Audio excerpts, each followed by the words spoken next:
Sì, siamo in piazza, continuano le attività di Grest che sono state patrocinate dall'amministrazione comunale dove famiglie, bambini, animatori, ragazzi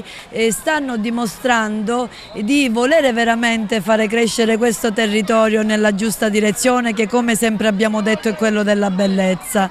Che dire, io ringrazio sempre Don Fabio perché è stato attento, puntuale ed ha dimostrato che essere attenti alle esigenze del territorio, in questo caso attendere le richieste dei bambini, fa sempre la differenza. A seguire ci sarà un'altra attività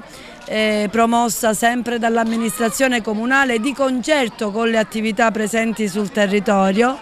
che portate avanti da Pietro, lo abbiamo sentito l'altra volta, e ancora una volta la piazza è gremita di gente, un cartellone bello, un cartellone vario con tantissime attività di carricacina greca, di cultura, di location dove a fare la differenza è questo cammino su doppio binario: da un lato la cultura e la promozione territoriale, dall'altro la gente, la squadra. Realmonte è tutti noi e continua ad essere tutti noi. Sì, abbiamo quest'anno iniziato questo Grest del 2023 con il tema Ester, una figura di una donna dell'Antico Testamento che ha capovolto le sorti del popolo ebreo. E per noi è una gioia perché il sottotitolo proprio porta Capovolgi il mondo. I ragazzi sono per noi la speranza e danno un po' di freschezza al nostro paese,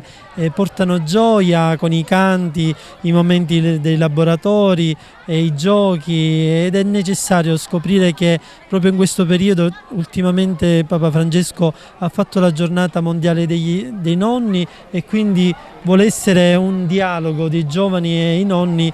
per una nuova società. Siamo 20 animatrici, ogni sera siamo comunque presenti, abbiamo 4 squadre